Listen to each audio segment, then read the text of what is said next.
অর্থনৈতিক অবস্থা। ব্যবসা ছিল তাদের প্রধান অবলম্বন। তায়েফ, সিরিয়া, ইয়ামান প্রভৃতি উর্বর ও উন্নত এলাকা ছাড়াও সর্বত্র পশুপালন জনগণের অন্যতম প্রধান অবলম্বন ছিল। উট ছিল বিশেষ করে দূরপাল্লার সফরের জন্য একমাত্র স্থল পরিবহন। গাধা, খচ্চর মূলত স্থানীয় পরিবহনের কাজে ব্যবহৃত হতো। ঘোড়া ছিল যুদ্ধের বাহন। মক্কার ব্যবসায়ীরা শীতকালে ইয়ামানে ও গ্রীষ্মকালে সিরিয়ায় দূরপাল্লার ব্যবসায়িক সফর করত। আর্থিক লেনদেনে সুদের প্রচলন ছিল। তারা চক্রবৃদ্ধি হারে পরস্পরকে সুদভিত্তিক ঋণ দিত।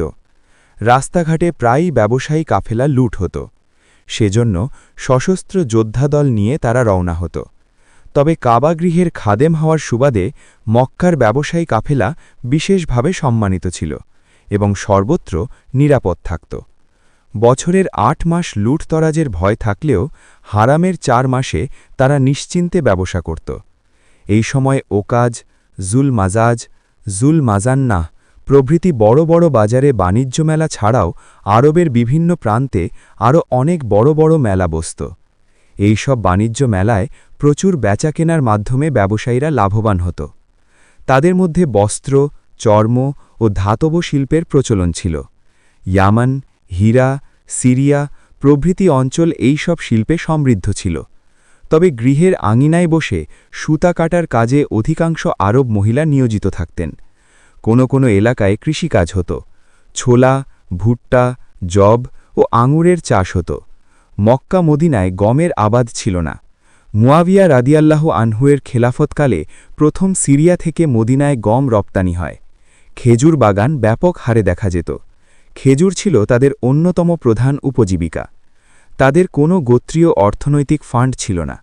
সে কারণ সমাজের লোকদের দারিদ্র্য ও রোগব্যাধি দূরীকরণে ও স্বাস্থ্যসেবার কোনো সমন্বিত কর্মসূচি ও কর্মপরিকল্পনা তাদের ছিল না।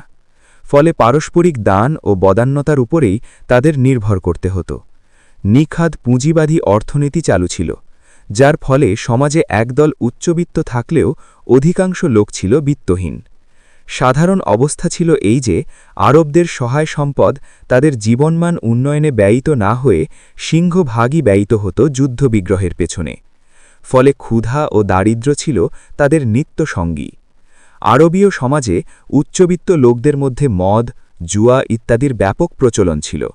সেখানে বিত্তহীনরা দাস ও দাসীরূপে বিক্রয় হতো এবং মানবেতর জীবনযাপনে বাধ্য হতো। কুরাইশরা পরস্পরে ব্যবসায়ে জড়িত ছিল। হাশেম বিন আব্দে মানাফ গোত্রনেতাদের মধ্যে এই পারস্পরিক ব্যবসায়িক সম্পর্ক গড়ে তোলেন, যাকে ইলাফ বলা হয়। তারা শীতকালে ইয়ামানে ও গ্রীষ্মকালে শামে ব্যবসায়িক সফর করত। এ কথাটি কুরআনে এসেছে সূরা কুরাইশে। তারা সমুদ্রপথে চীন ও হিন্দুস্থানেও ব্যবসা করত। হাশেম বিন আব্দে মানাফ তৎকালীন ২ বিশ্বশক্তির রোম ও পারস্য সম্রাটদের সাথে চুক্তিক্রমে তাদের দেশেও ব্যবসা পরিচালনা করেন। এভাবে মক্কার অর্থনীতির ভিত গড়ে ওঠে ব্যবসার উপর। অস্ত্রশিল্প ও আসবাবপত্র শিল্প ব্যতীত তেমন কোনো শিল্প তাদের মধ্যে ছিল না। অর্থনীতির অন্য একটি ভিত্তি ছিল পশুপালন, যা ছিল আপামর জনসাধারণের নাগালের মধ্যে।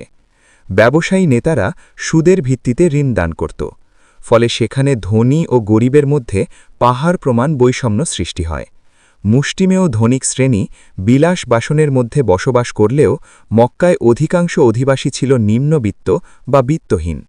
মক্কার নেতৃবৃন্দ ও ব্যবসায়ীগণ সারা আরবে সম্মানিত ছিলেন।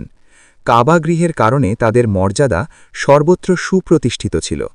সেই সাথে মক্কা সর্বদা বহিঃশক্তির হামলা থেকে সুরক্ষিত ছিল।